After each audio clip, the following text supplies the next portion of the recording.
Muy buenos días, buenas tardes, licenciada Contreras, al doctor Lara y a todos los asistentes. La licenciada Rocío Contreras López es psicóloga con formación especializada en derechos humanos y una amplia trayectoria en el ámbito de la psicología forense y criminal. Ha desarrollado su carrera profesional dentro de la Fiscalía General de Justicia del Estado de México, donde se desempeña como perito en psicología y encargada de la unidad de psicología y criminología y tortura. Cuenta con una experiencia de docente en instituciones de nivel superior y posgrado. Asimismo, ha participado como conferencista en congresos nacionales e internacionales abordando temas como psicología forense, feminicidio, necrosia psicológica, violencia y derechos humanos. Su constante preparación académica incluye diplomados, cursos y certificaciones en criminalística. Con un protocolo en Estambul, perspectiva de género, derechos humanos, consolidando como una profesionalista comprometida con la investigación criminal, la atención pericial y la formación académica especializada. El doctor Eduardo Lara de Santiago es un destacado profesional con una amplia trayectoria académica laboral en el área de psicología, criminología y ciencias forenses. Es licenciado en psicología, maestro en criminología, cuenta con un doctorado y posgrado en derecho penal. A lo largo de más de 4 décadas ha desempeñado importantes funciones como docente investigador, perito, criminólogo y conferencista en diversas instituciones de prestigio. Asimismo, ha colaborado en organismos gubernamentales y procuración de justicia, destacando su labor en el Instituto de Servicios Periciales del Estado de México y en la Procuraduría General de Justicia de la Ciudad de México. Su experiencia profesional se complementa con una constante actualización académica, participación en congresos nacionales e internacionales, diversas publicaciones relacionadas con la criminología, psicología forense, ciencias sociales. Su trayectoria refleja compromiso, formación académica, la investigación y el fortalecimiento de las ciencias forenses en México. Muy buenas tardes, les cedo el uso de la voz. Adelante. Gracias, buenas tardes. Vamos a comenzar por compartir una presentación. Gracias. Bueno, pues el tema que vamos a abordar es el análisis de la conducta criminal, específicamente a través de la criminología y la neurociencia.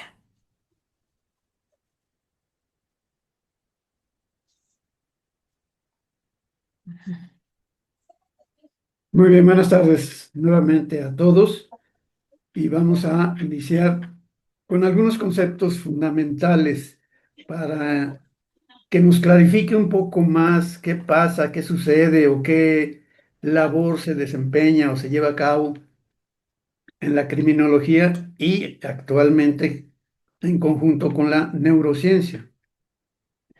Podemos definir que toda acción u omisión humana que viola normas jurídico-penales y que es susceptible de análisis desde dimensiones biológicas, psicológicas y sociales es lo que entenderíamos como conducta antisocial, conducta que a todas luces va en principio contra el bien común.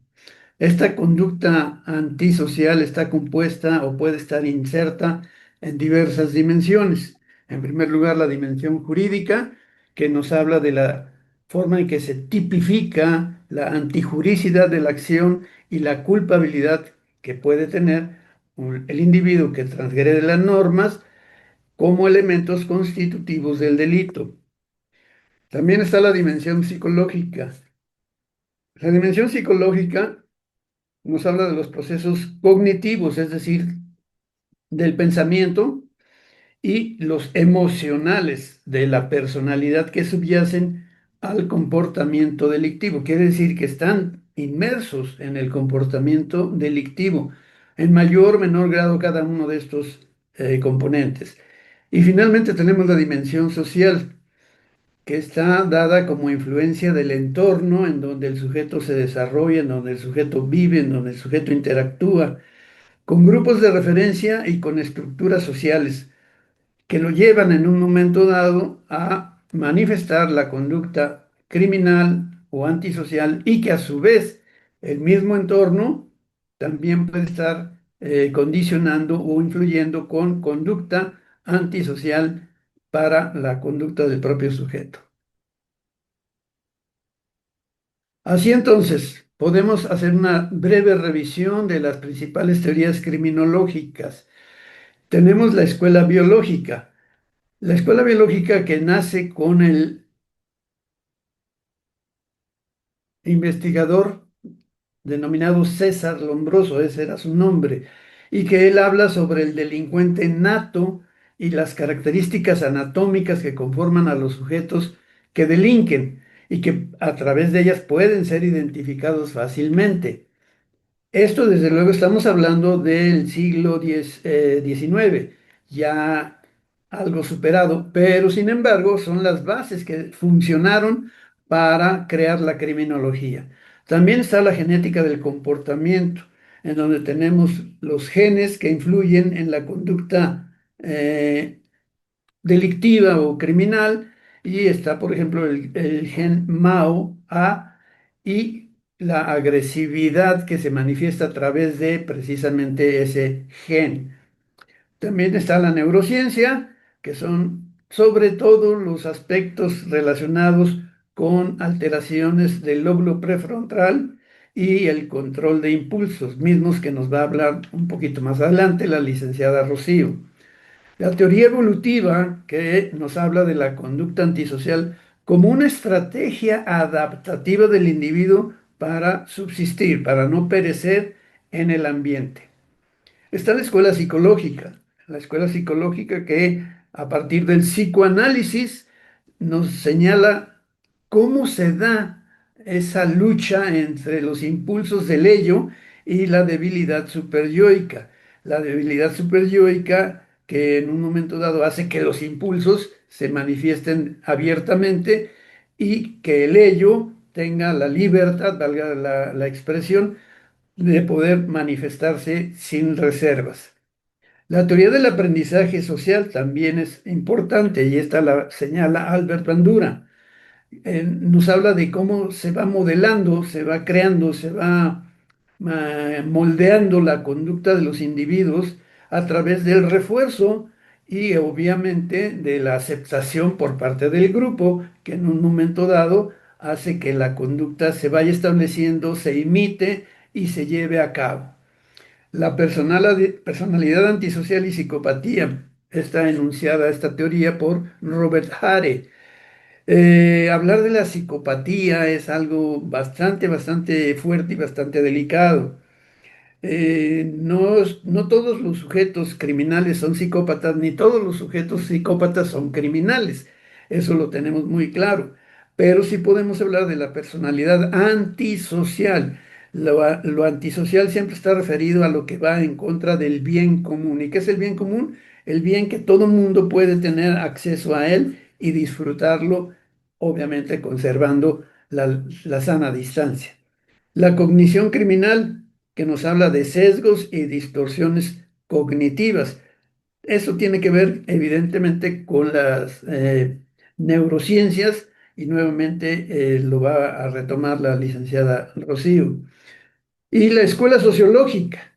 La escuela sociológica que parte con Emil Durkheim y Robert Merton, en donde nos habla o nos señalan que está dada por la anomia y la tensión social, la conducta antisocial, desde luego. La anomia y la tensión social es lo que lleva al individuo a romper las normas, a transgredirlas, a no respetarlas y por lo tanto a caer en la conducta delictiva. La teoría del etiquetamiento que la señaló eh, perdón, la señaló la teoría del etiquetamiento del Labeling Approach, que así se le denomina, es la teoría que señala que los estigmas que señala el grupo social a las personas que han delinquido, que han transgredido las normas, se les etiqueta y se les dice que son sujetos disruptivos, sujetos criminales, sujetos antisociales, y se les etiqueta. Y esa etiquetación hace que el sujeto, a lo largo del tiempo, evidentemente, se lo crea y entonces tenga que cumplir un rol que está asociado a ese etiquetamiento. Es como los santos. Los santos son los sujetos que no rompen un plato, siempre están buscando el bien y los denominan como santos. Entonces es una situación que tiene que cumplir un papel, una situación que se tiene que ajustar. La asociación diferencial, esta la propuso Donald Sutherland. Sutherland habla que siempre estamos buscando asociaciones con pares que son muy similares a nosotros en cuanto a formas de pensar, en cuanto a formas de conducta, en cuanto a gustos y en cuanto a rechazo de otras situaciones.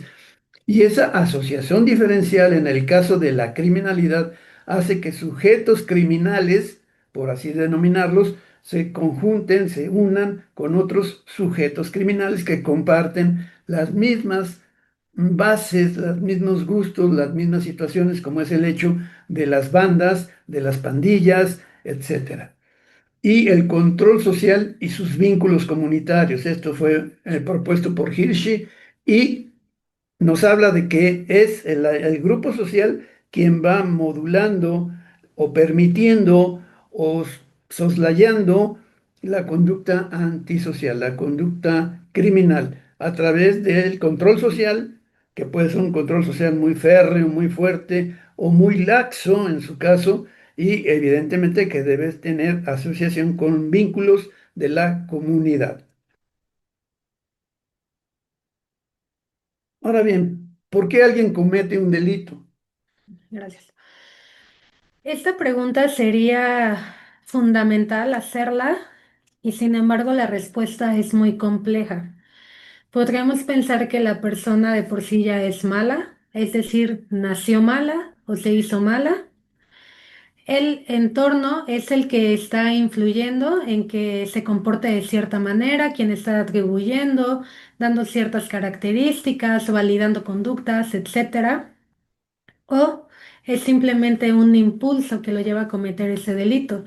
Aquí estaríamos pensando nuevamente en una cuestión de nacer, es decir, que ya trae esta carga genética que lo lleva a ser impulsivo, o igualmente que el mismo entorno valida estas conductas de impulsividad más que conductas reflexivas. Por otra parte, podemos tener que ser resultado de un trauma. Sobre todo tenemos traumas en la infancia que dejan una huella importante y que van a dar como resultado secuelas a lo largo de la vida. O simplemente que sea por elección. Ajá, que la persona ya analizó, ya valoró cuál es el costo-beneficio de esta conducta y decide simplemente llevarlo a cabo. Ujú. Pero entonces esta pregunta la vamos a mantener durante toda la ponencia, ¿verdad, maestro? Así es. En todo lo que vamos a estar viendo, vamos a pensar en estas posibilidades para que al final nos aproximemos a una respuesta. Pero evidentemente una respuesta con carácter científico. No es una simple opinión, no es una simple ocurrencia, sino es una respuesta que puede tener bases científicas muy firmes y que nos lleve a acercarnos precisamente a conocer y saber por qué alguien comete un delito. Gracias. Dos disciplinas y una sola pregunta. Esta circunstancia es tratar de deslindar en dos porciones la respuesta a esa pregunta, la pregunta de por qué alguien delinque. Tenemos la postura desde la criminología como disciplina. Esta estudia el delito, al delincuente, la víctima y el control social que el grupo de referencia ejerce sobre él. Se pregunta por los factores sociales, psicológicos y situacionales que explican la conducta delictiva. Un poquito más adelante vamos a hablar sobre los factores criminoimpelentes y los criminorrepelentes, es decir, los factores que empujan a la conducta delictiva y aquellos que la preservan, la guardan, la detienen. La neurociencia estudia el sistema nervioso y su relación con la conducta. No es solo conocer si hay neuronas o si hay cierto tipo de pares craneales, no. Es eso más qué relación tienen realmente con la conducta. Y aquí nos vamos a ir hasta el fondo del cerebro, gracias con el apoyo de la licenciada Rocío. Se pregunta por los procesos cerebrales que subyacen a la toma de decisiones, algo muy importante, toma de decisiones y al comportamiento. Luego entonces tenemos dos disciplinas, criminología más neurociencia, que tratan de explicar la conducta delictiva. Ok, aquí vamos a iniciar ya de lleno con la parte de la neurociencia. Nos permitimos incluir a un autor de nombre Antonio Damasio, que tiene libros importantes que ilustran esta parte del funcionamiento del cerebro. Uno de ellos se llama Sentir y Pensar, que es lo que vamos a platicar un poquito. La diapositiva nos dice, razón y emoción son inseparables. ¿Por qué decidimos mencionarlo de esta forma? Bueno, anteriormente se tenía la creencia de que la emoción debía ser controlada por la razón. O sea, las personas no podían permitirse dejarse llevar por sus pasiones. Eso era algo malo, incluso algo diabólico, satánico. Y lo que se valoraba era la tendencia racional. No obstante, a través de diferentes estudios, sobre todo desde la neurociencia, se ha encontrado que no es así, que la razón y la emoción no son enemigos, por el contrario, son parte de todo un proceso y que la emoción más bien son también guías para nuestro comportamiento. O sea, por ejemplo, algo no me gusta, algo me desagrada, me puede generar asco. Lo que me está diciendo esa emoción, lo que me está indicando es que este estímulo me puede generar un daño. Entonces mi propio organismo lo rechaza. Y vamos a irlo viendo más a fondo. Ok, ¿qué nos dice Damasio? En el libro que ya mencioné, él hace referencia desde los seres unicelulares. La pregunta es, bueno, si estos seres que iniciaron su hábitat en la Tierra, etcétera, ¿cómo fue que sobrevivieron si ni siquiera tenían un cerebro? ¿Eran inteligentes o no eran inteligentes? ¿O de qué elementos se valieron para lograr mantenerse? Y bueno, toda la evolución que se llevó a cabo después. Resulta que estos seres unicelulares sentían, ajá, sentían la temperatura, sentían si había agua, si no había, etcétera, y eso de una manera instintiva los llevaba a encaminar su conducta. Por ejemplo, si sentían mucho calor, pues se cambiaban de lugar hacia alguno que estuviera más templado. Entonces, este sentimiento nos estaría hablando de una emoción homeostática. ¿A qué se refiere la palabra homeostática? Evidentemente a homeostasis, que es estar en equilibrio. Y en ese sentido, mi cuerpo necesita cierta temperatura. Si se está excediendo, si se está elevando, ¿cuál sería mi necesidad homeostática? Regresar a una temperatura más templada. Entonces, este sentimiento, esta emoción homeostática, me está indicando que necesito generar un cambio.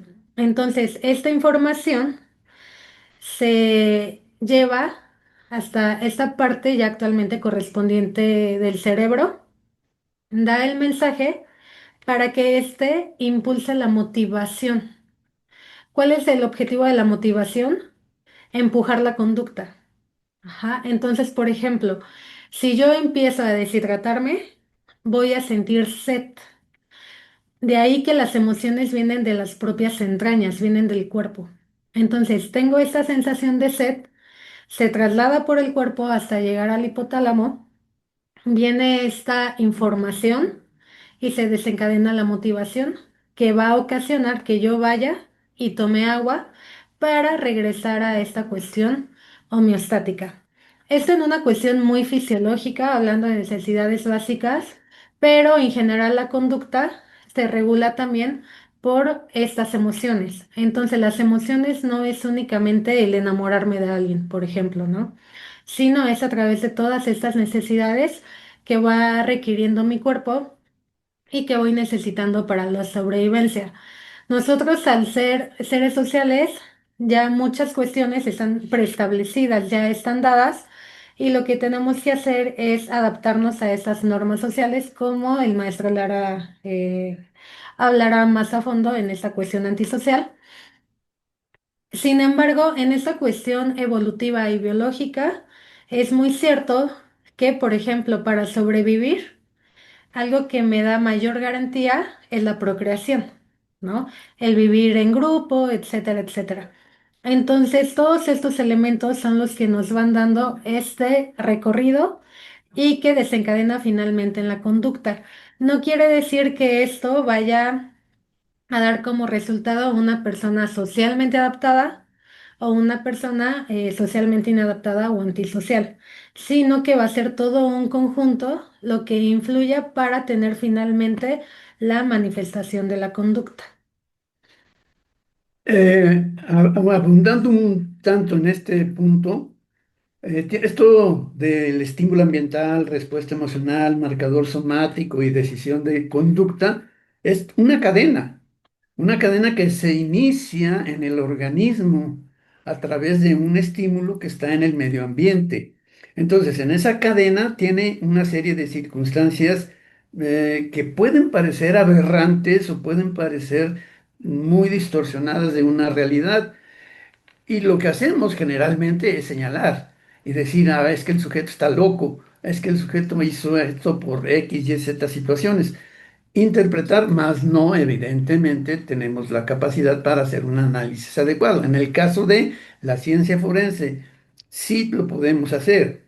Un sujeto, y acaba de suceder, un sujeto que robó en una tienda de autoservicio, llegó a sacar una fotocopia, se le iban a dar y agarró, saca un cuchillo y se lo clava en 2 o 3 ocasiones a la señorita que estaba atendiéndolo.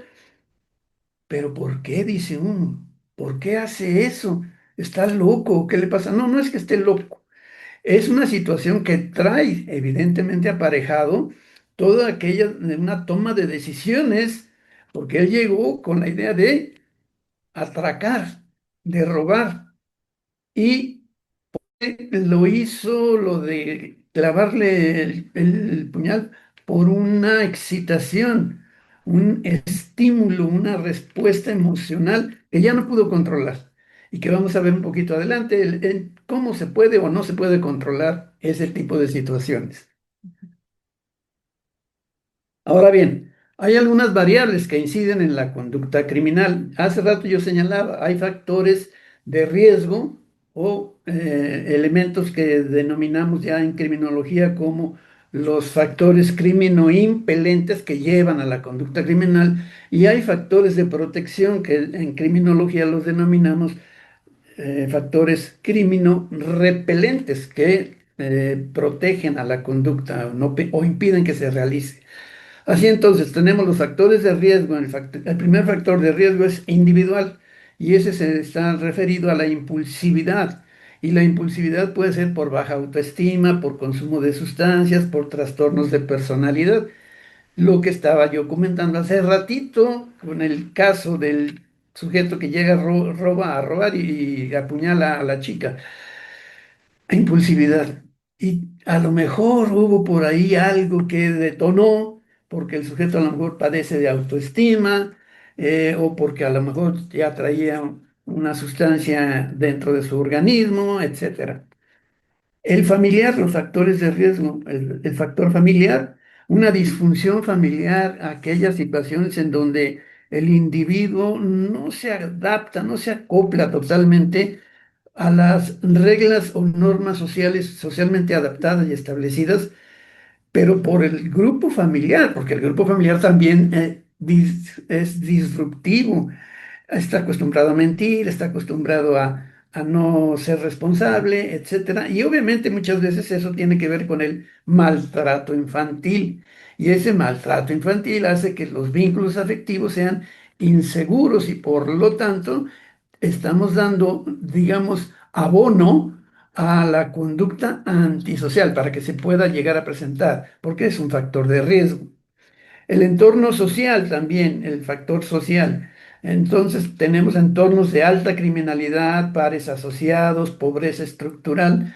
Sí, el lugar en donde vivimos tiene también que ver, el entorno que nos rodea, el entorno que estamos situados, en donde interactuamos, en donde vemos que hay características poco adecuadas de conducta social y que evidentemente puede ser que nos veamos imbuidos, puede ser que nos veamos de una u otra manera llevados a igualarnos, a querer ser aceptados y obviamente podemos caer en conducta antisocial. Y el institucional, el fracaso escolar, el desempleo, la exclusión social sistemática nos lleva a tener resentimientos. Yo me puedo sentir mucho menos si no tuve éxito en la escuela, si siempre se me señaló como el burro, como el que no podía hacer las cosas. El desempleo, obviamente, si yo no tengo recursos, pues voy a tener que buscar recursos. Y en ese sentido, lo más fácil es, pues, hacerme de recursos, entre comillas, fáciles, ¿verdad? Asaltar, robar, extorsionar, etcétera. Y están los factores de protección. Son aquellos que me van a impedir de una u otra forma caer en la conducta delictiva.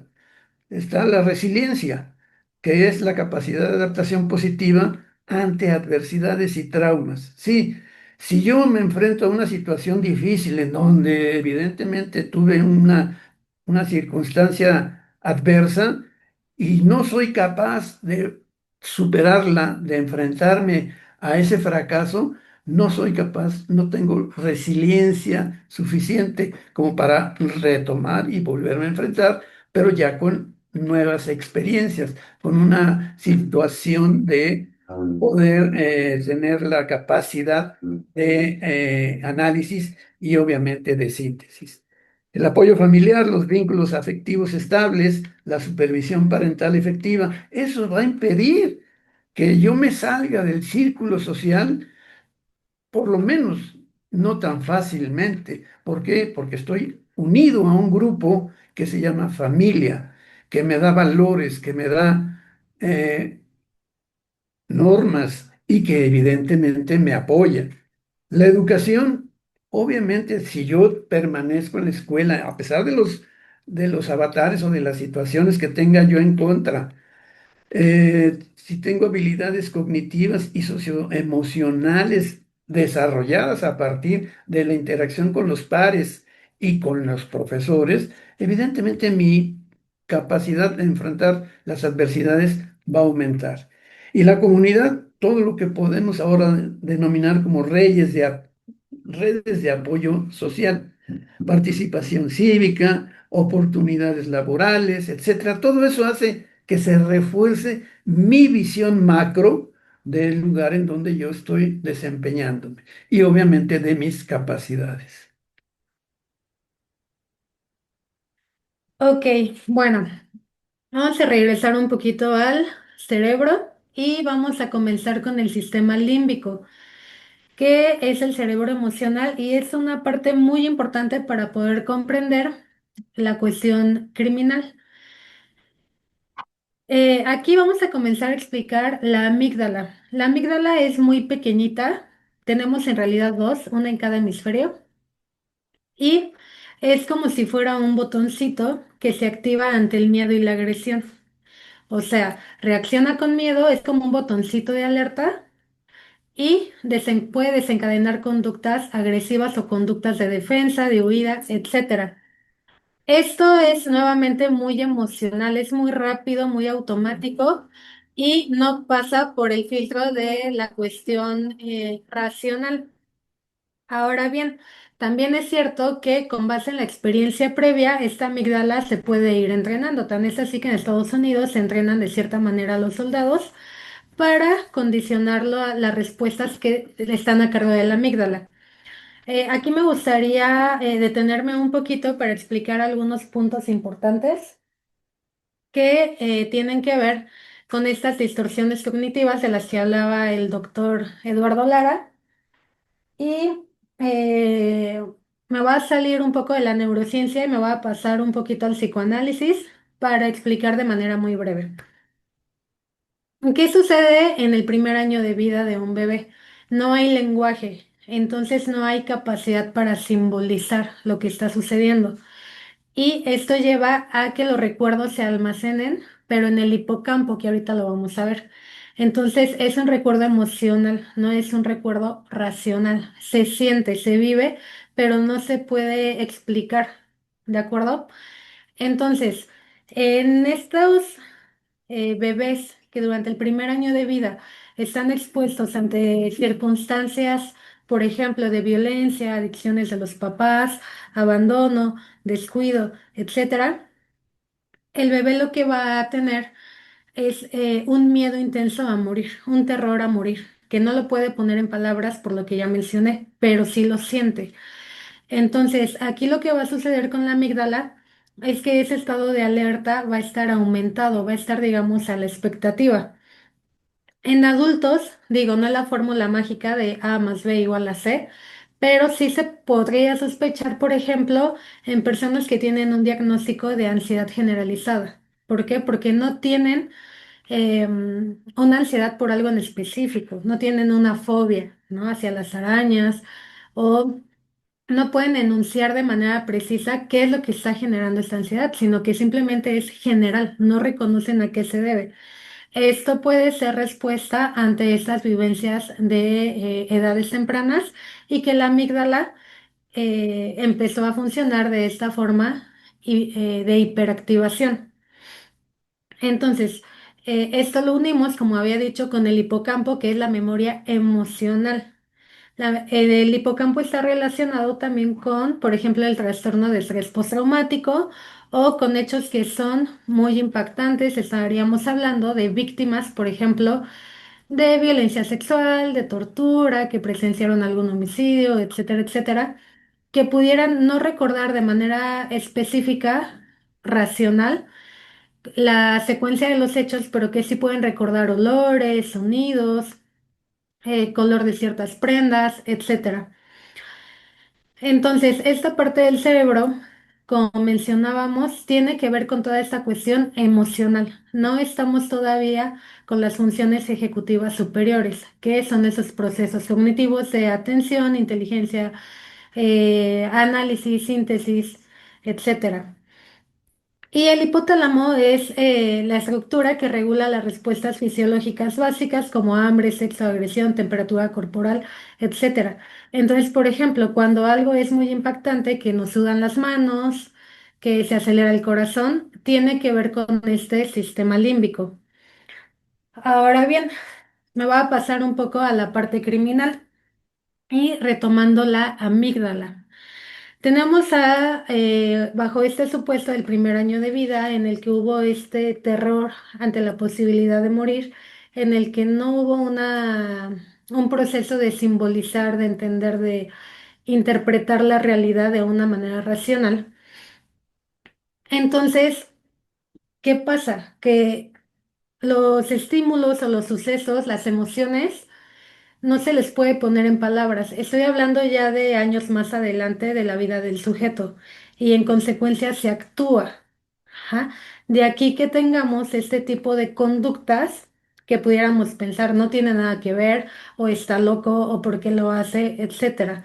Es porque no hay esta capacidad para llevar esta secuencia que nos deje entender el hecho, sino que predomina la impulsividad. ¿De acuerdo? Ahora bien, esto no justifica la conducta criminal, nos ayuda a entenderla. Ujú. Tenemos otro sistema que es el dopaminérgico y bueno, aquí básicamente estamos hablando del cerebro de la recompensa y en específico de un neurotransmisor muy importante que es la dopamina. Para esto tomemos en cuenta que en el cerebro tenemos estos neurotransmisores que van llevando y trayendo toda la información, todas estas conexiones que permiten que se dé el funcionamiento adecuado. Para ello tenemos diferentes niveles en los neurotransmisores. Entonces, aquí con la dopamina tenemos que es un neurotransmisor clave en los circuitos de motivación, recompensa y búsqueda de placer. No es que solamente se enfoque de que dopamina automáticamente significa placer, sino que nos motiva, ajá, para obtener esa recompensa. Esto lo tenemos todas las personas. Ajá, a todos nos gusta experimentar esa recompensa, este placer, estos logros, que de hecho pueden ir desde las cuestiones más sencillas. Por ejemplo, una niña o un niño que en la escuela participe y le pongan la estrellita en la frente, ¿no? O sea, ahí está obteniendo una recompensa y está experimentando esta dopamina. Otras actividades que nos la generan es el ejercicio, comer chocolate, estar en relaciones afectivas que son satisfactorias, el tener un logro en el trabajo, obtener algún grado académico, un reconocimiento social, e incluso cuando estamos en redes sociales, al estar deslizando sobre la pantalla y el que nos salgan videos que nos agradan, que también eso tiene que ver con los algoritmos, nos va dando esta recompensa inmediata. Esto se da en una estructura cerebral que, bueno, sobre todo ahí, que se llama núcleo de accumbens. Entonces, digamos que hasta aquí vamos bien. Todos los seres humanos pasamos por este proceso, todos tenemos este sistema dopaminérgico. El problema es cuando hay una tendencia hacia la generación de dopamina y eso se puede dar por consumo de drogas. No solamente, pero es un factor. Entonces, este neurotransmisor nosotros ya lo tenemos de manera predeterminada en el cerebro. Hay sustancias que son endógenas y hay otras que son exógenas. Bueno, pues resulta que de lo que es exógeno, digamos que tiene contraseña para hacer clic con la sustancia endógena. Un dato curioso es que también en el cerebro hay nicotina, ¿no? Por eso cuando fumamos se experimenta este placer porque hagan cuenta que es tal cual como que dice la contraseña y hace clic. Si consumiéramos sustancias que internamente desconocemos, no se tienen, etcétera, simplemente no habría este tipo de reacciones. Pero con las drogas se empieza a dar un desajuste bioquímico en estos neurotransmisores y evidentemente nos van a dar como resultado un cambio en la conducta, en el control de impulsos, en la capacidad de atención, toma de decisiones, incluso empatía. Entonces, bueno, tenemos conductas eh, que con la finalidad de experimentar esta dopamina, esta recompensa, pueden ser de riesgo. Ejemplo, perdón, deportes extremos, aventarse del bungee. Supongamos que una persona inicia aventándose de un bungee de 5 metros, pero esto ya no es suficiente, entonces posterior a ello va a ser de 10, de 15, de 20. Y así sucesivamente, porque se va generando esta adicción. También lo que tiene el sistema dopaminérgico es que hay una tendencia a la adicción. Ujú. Bien, lo que ya les mencionaba de adicción, entonces, pues esto nos va a afectar en el autocontrol y va a facilitar conductas impulsivas y antisociales. ¿Por qué? Porque en la medida en que no se tenga una regulación adecuada, digamos, un control, por ejemplo, en cuanto al consumo de drogas, en cuanto a las conductas que son socialmente aprobadas, etcétera, o que no tengamos este sostén familiar y social que sean una guía suficiente para poder regular el comportamiento. Entonces vamos a poder experimentar, por ejemplo, falta de tolerancia a la frustración, necesidad de gratificación inmediata y que en ánimo de obtener esa recompensa inmediata podemos tener estas conductas antisociales. Y bueno, nos vamos de ahí a la corteza prefrontal, que aquí nos dice es el gran regulador. La corteza prefrontal es la parte más evolucionada del cerebro. Como les decía, es donde están los procesos cognitivos, las funciones ejecutivas y Ahí está la empatía. Bueno, me voy a ir en orden. Tenemos un control inhibitorio. ¿Por qué? Porque ya hay este proceso de reflexión, de análisis. Ajá. Tenemos empatía y cognición social, es decir, que ya no únicamente me enfoco en mis propias necesidades o, por ejemplo, en estas emociones homeostáticas que hablábamos al inicio, sino que ya también comienzo a mirar a las demás personas, qué necesitan, si están bien, por ejemplo, mis familiares, compañeros en la escuela, en el trabajo, y empiezo a desenvolverme en esta parte grupal. Personas que tienen algún daño en la corteza prefrontal se puede ver afectada la empatía. ¿Esto qué representa? Y en lenguaje criminológico sería la indiferencia afectiva, que no me voy a preocupar por el bienestar de la otra persona, porque no esté sufriendo, porque no esté siendo dañada, etcétera, sino que independientemente de que esté bien o esté mal, a mí me va a ser indiferente. ¿Mm?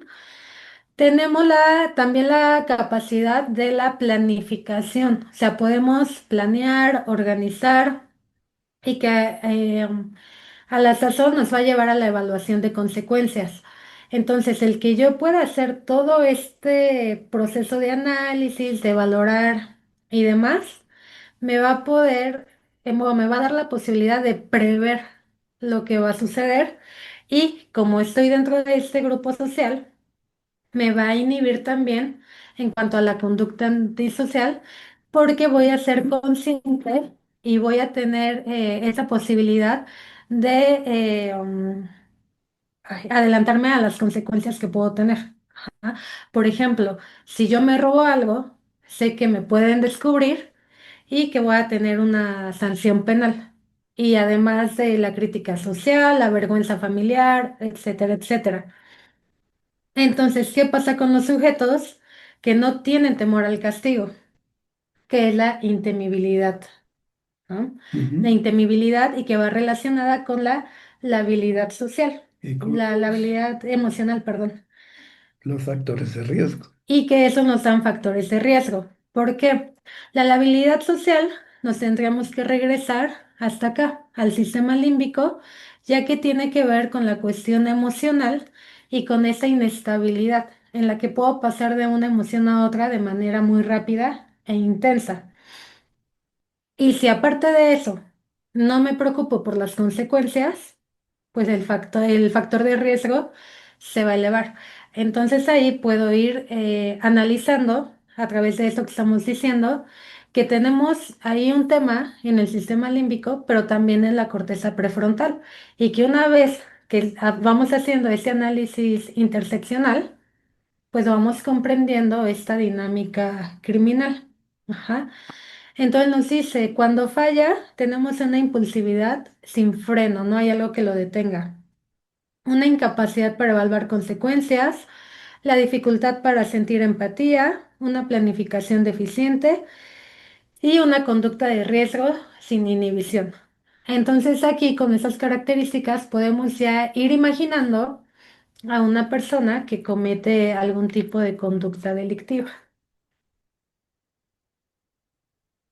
Y bueno, para ir cerrando esta parte, entonces retomando desde esta parte de la neurociencia y la criminología, podemos entender la conducta desde el funcionamiento e interacción de estas tres áreas cerebrales, que es el sistema límbico, la corteza prefrontal y el sistema dopaminérgico. El sistema límbico, como ya mencionamos, eh, se relaciona con la emoción, la amenaza, el miedo, etcétera, la memoria emocional que en dado caso de no pasar por un filtro, por ejemplo, la corteza prefrontal, simplemente se lleva a cabo el impulso, se actúa, no se piensa. El sistema dopaminérgico, que motivado por una búsqueda de recompensa, puede desencadenar en conductas de riesgo. Y esto por una disminución en el funcionamiento de la corteza prefrontal, sea disminución, deficiencia, alteración, etcétera. Esto puede ser también, esto que estamos viendo en los tres sistemas, se puede dar por nacimiento o se puede dar a lo largo de la vida, sea por traumatismos, por alimentación deficiente, exposición a violencia. Hay estudios ya también que nos hablan de que niñas y niños que viven en entornos de violencia tienen una modificación a nivel cerebral. Esto lo vamos a pensar desde la conexión que decíamos de los neurotransmisores. Los neurotransmisores y sobre todo en edades tempranas apenas van formando, ¿cómo decirlo? Estas conexiones de comunicación que van determinando también la conducta. Entonces, desde una cuestión de miedo en la amígdala, también en una parte de habilidades de afrontamiento, etcétera, es como se van a ir estableciendo estos esquemas mentales que nos van a dar como resultado cierto patrón de comportamiento. Un poquito antes para redondear esta situación. Nos habla de que, ok, tres sistemas, una conducta. ¿Cuál es la conducta que estamos nosotros en este momento tratando de descubrir, analizar o situar? La conducta criminal. Y esta va a emerger cuando en la interacción de estos sistemas se ven alterados, ya sea por factores biológicos, por factores ambientales o por factores históricos. Ahora bien, no es sencillo, por supuesto, poder ubicar, determinar, señalar, relacionar qué es lo que falló, qué es la situación que en un momento dado, no para exculpar o para decir que el sujeto no es culpable, no, no, no, es para entender la conducta. Y en este sentido, vamos a tener la necesidad de contar con instrumentos y herramientas diagnósticas. Así entonces tenemos que para evaluar la psicopatía, que es una de las condiciones más marcadas que podemos encontrar en la conducta criminal, tenemos los siguientes instrumentos ya están debidamente probados, debidamente analizados y que nos han dado buenos resultados en la forma en que podemos medir. Tenemos el PCLR, que es nada más una lista checable, una lista que se puede ir viendo de psicopatía y que fue señalada por Robert Hare. Ese PCLR evidentemente se le va a aplicar a algunos sujetos, no a todos, no es factible tampoco. ¿Por qué? Pues porque tenemos una serie de condiciones en las cuales el sujeto puede o no puede, en su caso, someterse a la evaluación. Tenemos el CAP, otra instancia que nos permite medir, que es el Comprehensive Assessment of Psychopathic Personality. Ese CAP, ¿sí? Nos ayuda a tener una comprensión en la medición de la personalidad psicopática. Es similar al PCLR, aunque evidentemente tiene otras circunstancias, otras formas más adecuadas o más estrechas con la conducta antisocial. Y el Triartic Psychopathic Measure también nos ayuda en la medición de la psicopatía, solo hablando de la psicopatía, pero ya habíamos señalado, no todo psicópata es criminal ni todo criminal es psicópata. Entonces, eso es lo que nos va a llevar a descubrir. ¿Por qué? Porque en la psicopatía tenemos factores de riesgo muy amplios, muy marcados, versus aquellos factores que se encuentran poco marcados en la conducta criminal sin ser psicópata. Los riesgos de reincidencia, esos los podemos medir con otros instrumentos como es el HCR20, que es el riesgo de la historia clínica de estas psicopatías, llamémosle. El SARA también, que es otro instrumento que nos permite también medir el riesgo. Cuando hablamos de riesgo, yo quiero que nos quede muy claro. Hablar de riesgo es hablar, en su caso, de la alta probabilidad de que un sujeto cometa o ya vuelva a cometer una conducta antisocial o delictiva. Y ese riesgo nosotros se ha muchas veces eh, denominado peligrosidad. ¿Por qué? Porque evidentemente un sujeto puede ser peligroso, pero no es que sea peligroso en términos de una característica que tenga, sino es una situación en la cual se llega a encontrar. Entonces tenemos, por ejemplo, el Static 99, ¿sí? Que ese es para los delitos sexuales. Los delitos sexuales que son condiciones muy especiales. Cuando un sujeto comete un delito sexual es porque puede tener una situación de alto riesgo, evidentemente para la sociedad. Y ese alto riesgo me habla de una alta probabilidad de reincidencia. Se ha visto que la mayoría de los sujetos que han cometido algún delito de tipo sexual y que se les somete a algún tipo de tratamiento, aún después del tratamiento, la reincidencia es muy alta. Son muy refractarios a los tratamientos. Poco funcional es algún tratamiento para ese tipo de individuos. La evaluación de la personalidad es para otros tipos de individuos, en donde tenemos el MMPI-2, el MMPI-3, que son inventarios multifásicos de personalidad, el inventario de personalidad PAI y la prueba de Rorschach. La prueba de Rorschach, que es un sistema comprehensivo, es decir, un sistema que va agarrando las proyecciones que hace el individuo a través del análisis de lo que nos señala al revisar las manchas de tinta. Ese es el Rorschach. Es un test muy complejo, muy complejo. Se utiliza realmente poco, es efectivo, pero se necesita una gran habilidad para poder interpretar lo que el sujeto nos está señalando. No es como lo sacan muchas veces en algunos chistes de ver una mancha de tinta y decir que es un pan. No, ojalá fuera como eso, pero vamos, no lo puede decir, pero ¿qué significa que sea un pan? ¿Qué significa para ese individuo? No es en general. Entonces, es algo complejo. Y finalmente tenemos la evaluación neuropsicológica. Tenemos el BATS, que es una batería disejecutiva. Es decir, disejecutiva significa que nos habla de que no tiene la capacidad o tiene baja capacidad para la ejecución de cierto tipo de conductas, hablando de la criminalidad. El IGT o Iowa Gambling Task, que también nos habla de esa posibilidad, y la evaluación de funciones frontales y ejecutivas. Con todo esto, pues, nosotros podemos tener una visión menos, menos fantasiosa.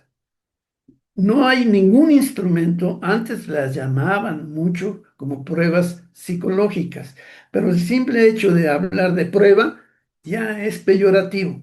Por eso ahora se estila hablar de instrumentos de medición, porque eso es lo que hacen.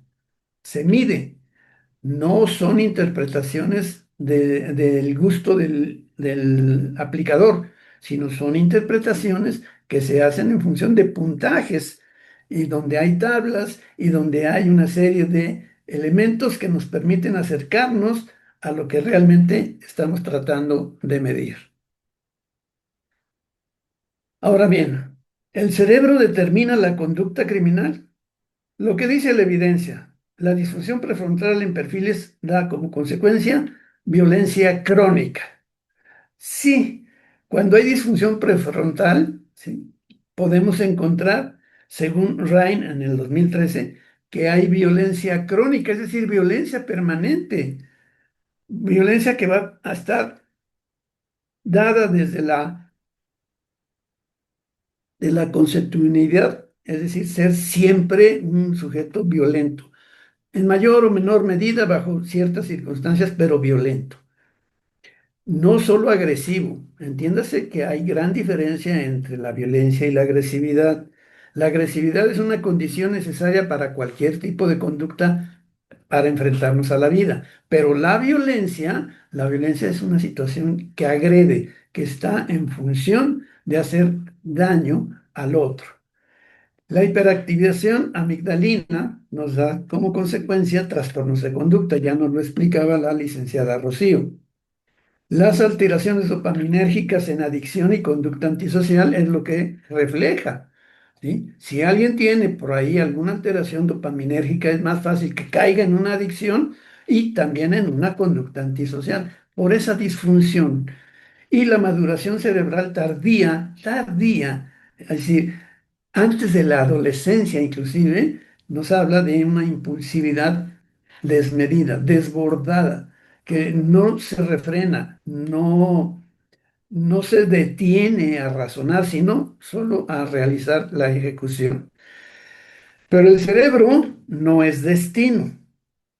No importa que tengamos alguna disfunción, porque hay millones de personas con las mismas características neurológicas y que no cometen delitos. Esto significa que no es el hecho de la estructura que tengamos, sino la estructura más las condiciones medioambientales en las cuales nos desarrollamos.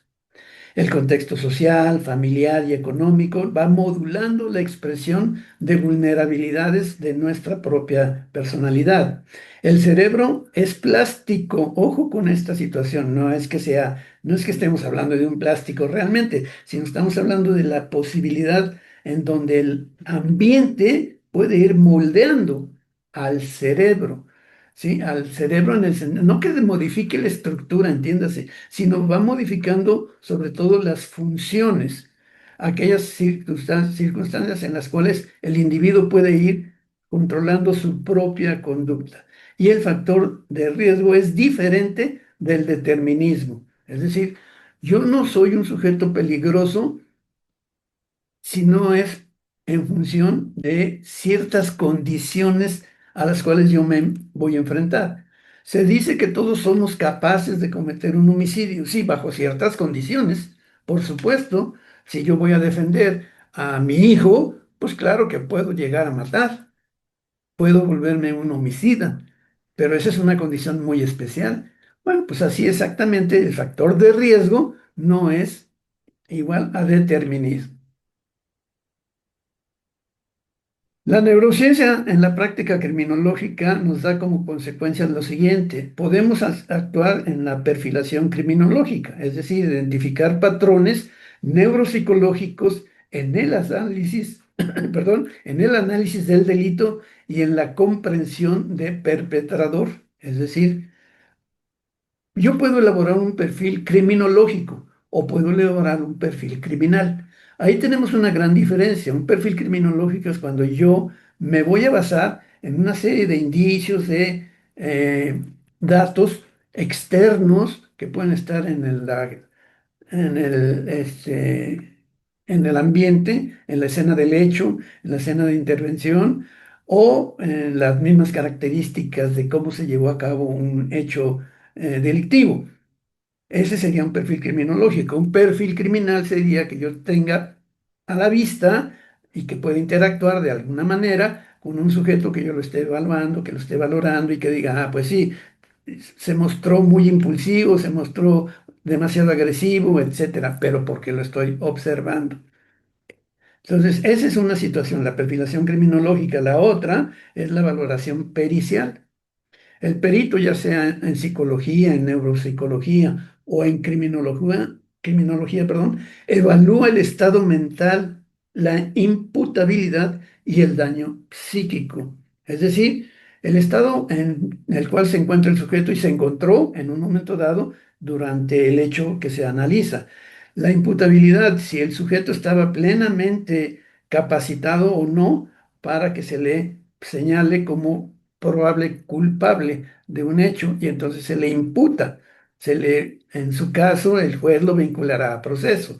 Y el daño psíquico, el daño en donde el sujeto, bueno, qué tan dañado o por qué llegó a cometer lo que cometió, como lo señalaba yo al inicio, el sujeto que lesionó a la dependienta cuando pudo nada más amenazarla.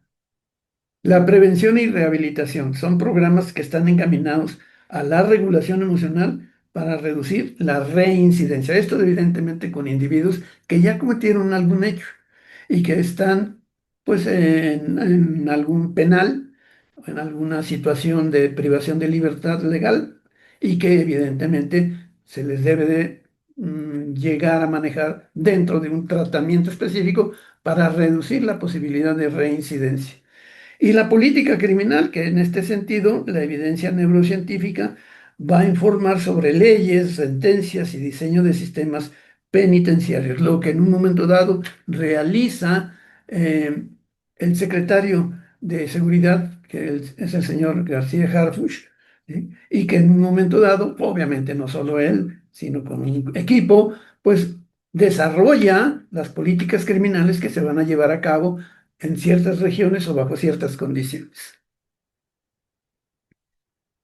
La perfilación criminológica, decía yo que es la técnica investigativa, investigativa que permite inferir características conductuales, demográficas y psicológicas de un autor desconocido a partir del análisis sistemático de la escena del crimen, la evidencia física y, en su caso, el modus operandi. Ahorita voy a hacer algún énfasis sobre el modus operandi.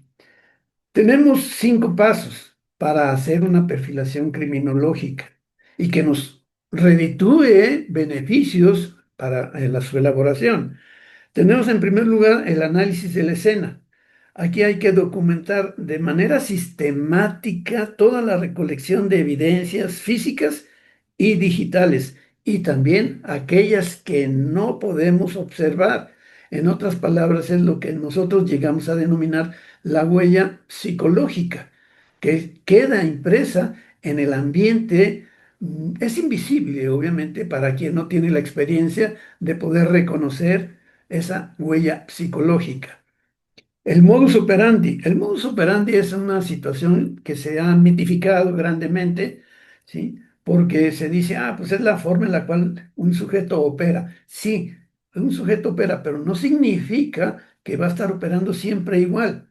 Un sujeto puede ser un ladrón, aunque eso pueda sonar peyorativamente, pero un ladrón no siempre va a robar de la misma manera, ni el mismo monto, ni la misma situación, ni en el mismo lugar. Eso va modificando el modus operandi, la manera en la cual opera el sujeto en el ambiente, pero no solo en el ambiente, sino también en su circunstancia interna, su cerebro, cómo construye las escenas, cómo clasifica los hechos, etcétera. Perdón, que son patrones de comportamiento, método, víctimas, horarios y secuencia. Ese es el modus operandi. La firma criminal, otro hecho que también está muy mitificado. La firma criminal son aspectos únicos y repetitivos por, eh, por los sujetos que lo llegan a cometer. No todos firman, solo aquellos que tienen ya digamos, una carrera dentro de los aspectos criminales. Hace tiempo se les denominaba cacos a los sujetos que robaban sobre todo en casas. Esto es obra de un caco. ¿Cómo se identificaba eso? Bueno, tenían una firma. Y la firma era que después de haber hecho el delito de robar y etcétera, antes de salirse de la casa, lo que hacían era defecar, ya sea en el baño o fuera del baño, o en la sala, donde fuera, y dejar esa firma, ¿sí? Que se podía identificar. Es un caco, eso significa que era un sujeto habituado a estar robando, y que la firma de alguna manera no la dejaba para ser identificado, sino la dejaba, por un lado, para tener la seguridad de que había estado en su hábitat, llamémosle así, y que era protegido, porque también es parte de una mitología el ser protegido, el tener el beneficio de algún ser superior, como lo hacen ahora con la Santa Muerte, etcétera. El paso 4, la construcción del perfil, es la integración ya de los datos para inferir características del autor, ¿sí? Y obviamente todo eso nos lleva a ya tener una idea, una visión de quién pudo ser o cómo pudo ser. Y finalmente la comparación y validación. comparación y validación con los hechos de la realidad. Nosotros lo armamos desde las inferencias y después lo aplicamos ya en la realidad.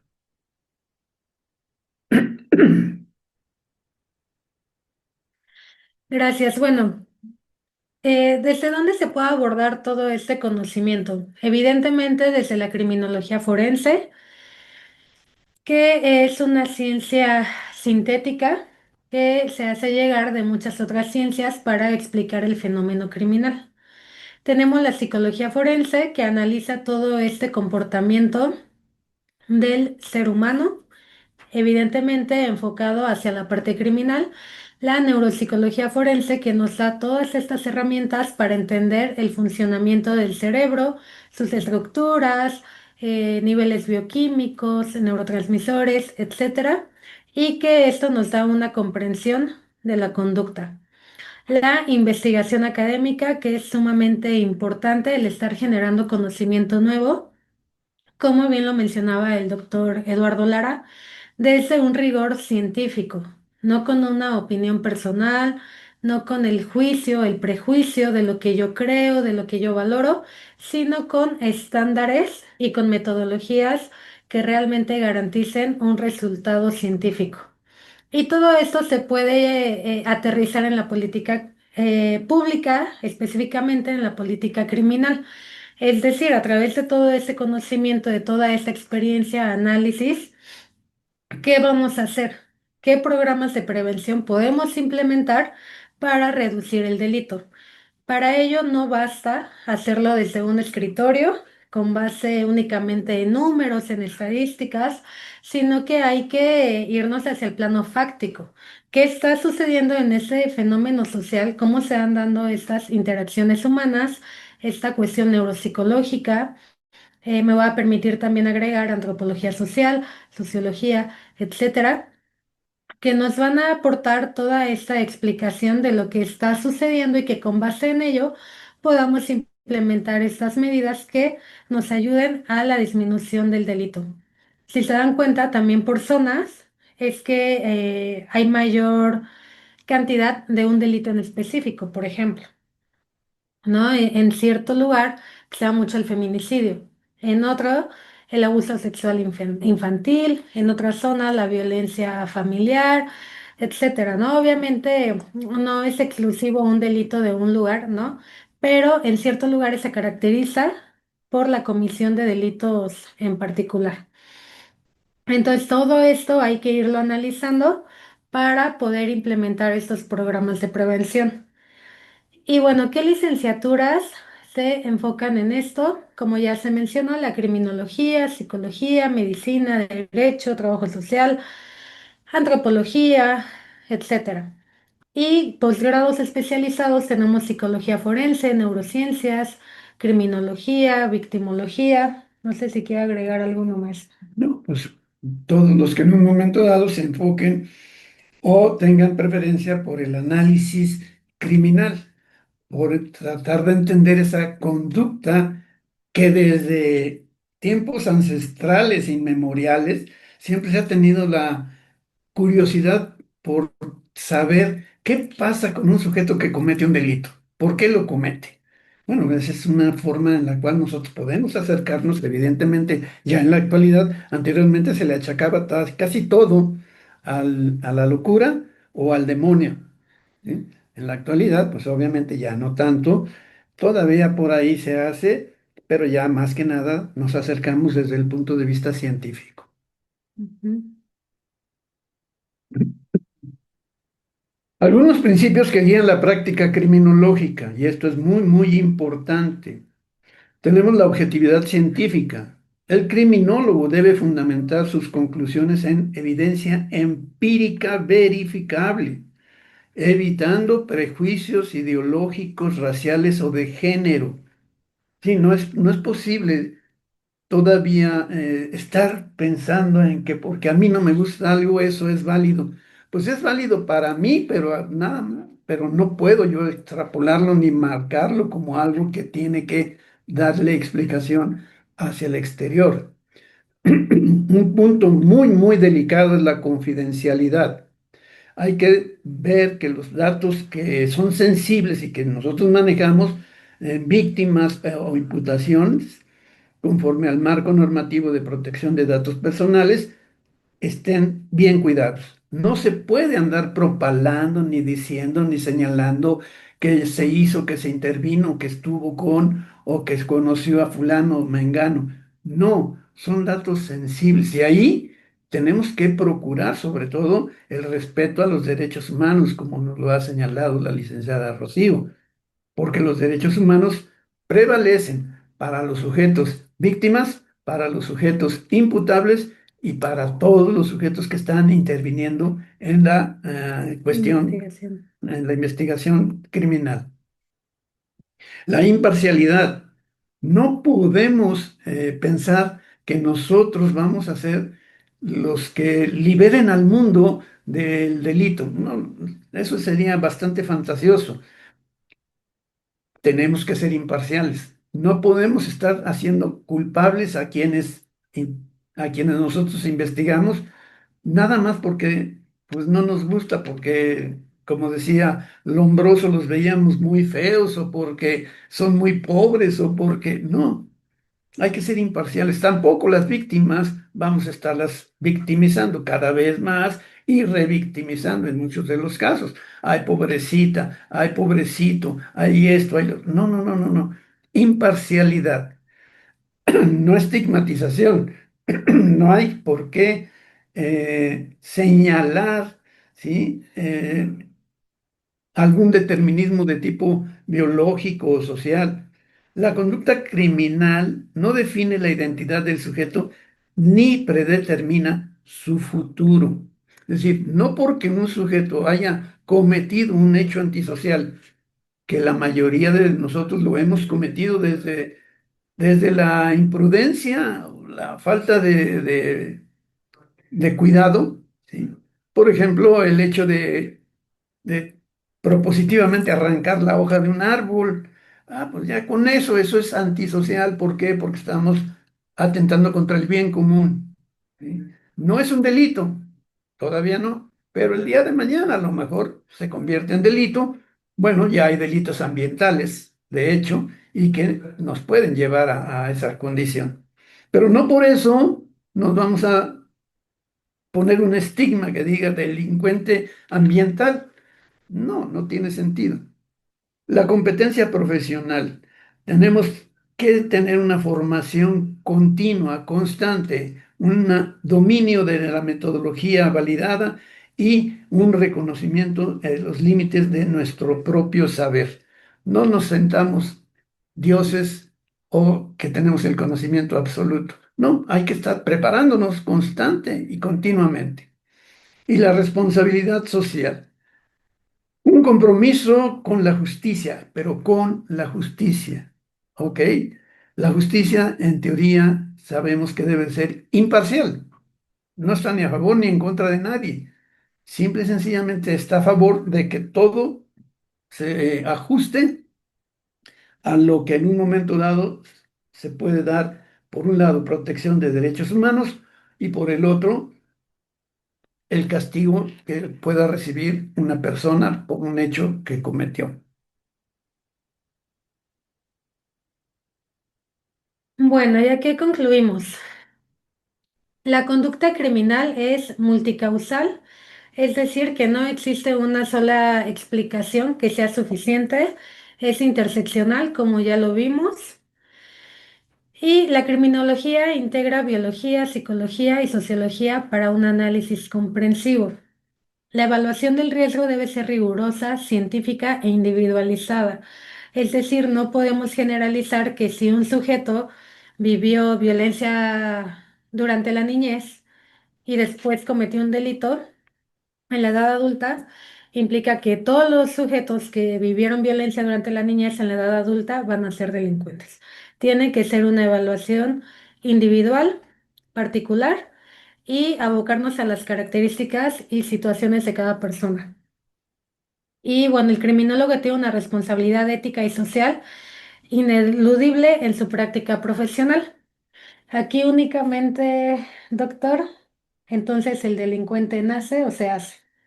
Bueno, aquí podríamos concluir que basándonos como desde en un principio se habló sobre César Lombroso señalaba muy claramente, cuando hablaba del criminal nato, no es que estuviese señalando que el sujeto ya nacía siendo criminal. El criminal nato es aquel individuo que, obviamente, como todos, nacemos con cierta proclividad a desarrollar ciertas condiciones. Puede ser una enfermedad eh, crónico-degenerativa, como por ejemplo una persona se va a volver diabética, pero no por el hecho de haber nacido con una proclividad a la diabetes, sino se va a volver diabética si no tiene los recursos medioambientales, alimenticios, de cuidado para su propia salud. En ese sentido, no es que ya haya nacido diabético, nació con una proclividad a desarrollarla. Lo mismo sucede con el sujeto antisocial. No es que ya haya nacido nacido ya siendo criminal. No, se va a ir desarrollando con todo el ambiente. Si nació en una familia disfuncional, si no tuvo una educación adecuada, si no se le normaron las condiciones para que su propio razonamiento lo frene, etcétera. Es en ese sentido, podríamos señalar, ya concluyendo, que evidentemente el criminal nace y se hace, las dos. ¿Por qué? Porque nace con una estructura que puede desarrollar esa condición de criminalidad, aunque no necesariamente. ¿Se va a formar? Sí. Gracias.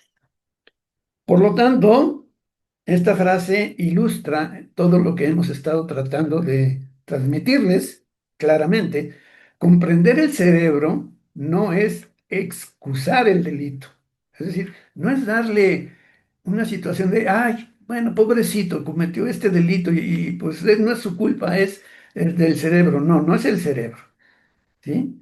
Es entender, la comprensión del cerebro es entender mejor al ser humano que cometió el delito y, evidentemente, construir respuestas más justas e inteligentes. Gracias. Bueno, y con esto cerramos la primera parte de la intervención. Muchas gracias. Abrimos un breve espacio para el diálogo. ¿Alguien desea compartir su opinión o realizar alguna pregunta? Adelante.